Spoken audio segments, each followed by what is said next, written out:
Today I just want to read to you a lovely post I received recently.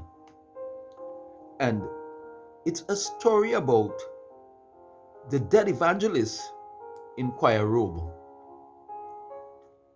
Now, Brother Clifford made it a duty upon himself that come sunshine or rain, he will be at the train station distributing gospel tracts to passengers as they board or leave the train. This he did faithfully for several years. One day at the church service, after a rendition by the choir members in the church, the choir was appreciated and praised and given a standing ovation. Brother Clifford, instead of being happy for them, was very sad. He thought his soul-winning efforts were not being acknowledged, rewarded, and recognized by the church members and ministers. He also noticed that nobody from the station has met him to say thank him for what he has been faithfully doing over the years. Brother Clifford decided to abandon the trips to the train station. Instead, he joined the choir and started singing with them. To his surprise, he was warmly welcomed. He discovered also that very soon he was singing and receiving standing ovations. He concluded in his mind he had just made the right decision.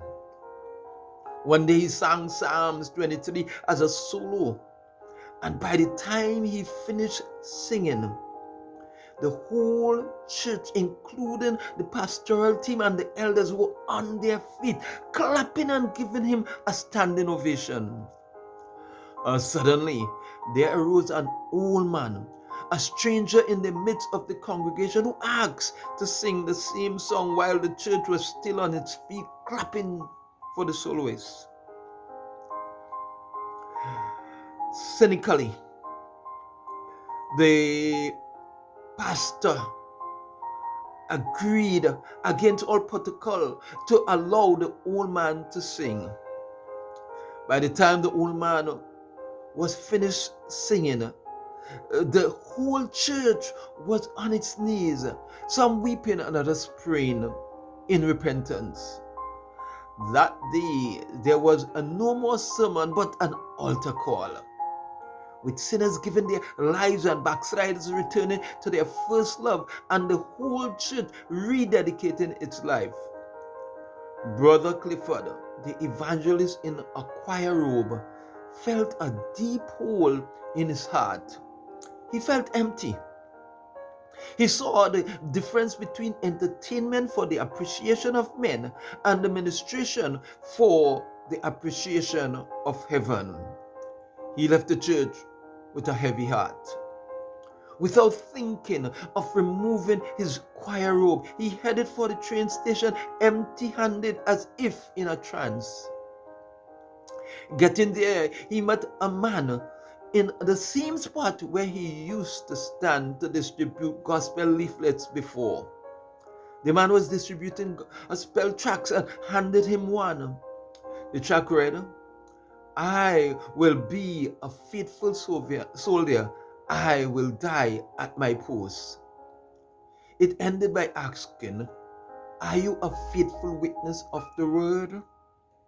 With tears in his eyes and a shaky voice, he asked the man how he came to start distributing the tracts at the spot in the train station. The busy man, looking at him, told him of a dead man who used to come there, come sunshine and rain, to distribute tracts. That for months the man has not been there. He told him that he believed and concluded the man must be dead. He said the man who once gave him a tract before that changed his commitment to Christ. And since the man was dead, he felt God wanted him to replace the dead man to continue the good work in the memory of the dead man. The man kept emphasizing the dead man, which further sent Brother Clifford back to his knees, weeping and asking for God's forgiveness.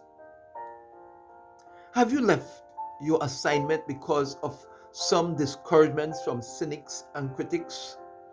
Have you abandoned the unheard, unseen, and unsung praise of heaven for the standing ovation of men? Are you like the evangelist in a choir robe? Or are you like the singer singing to entertain in the church? The place for entertainment is in the theater, not in the church. The church is for administration in the spirit by worshiping God in the spirit and the truth. The statement or the question for you is, are you like Clifford? And you can answer that as you examine yourself.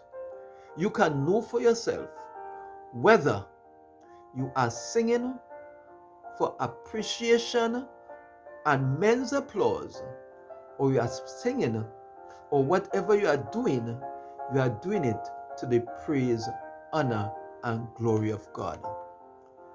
This is a serious, serious question that each of us should ask ourselves. And when you would have asked yourself the question, obviously you would know the answer and would know what you should be doing. God bless.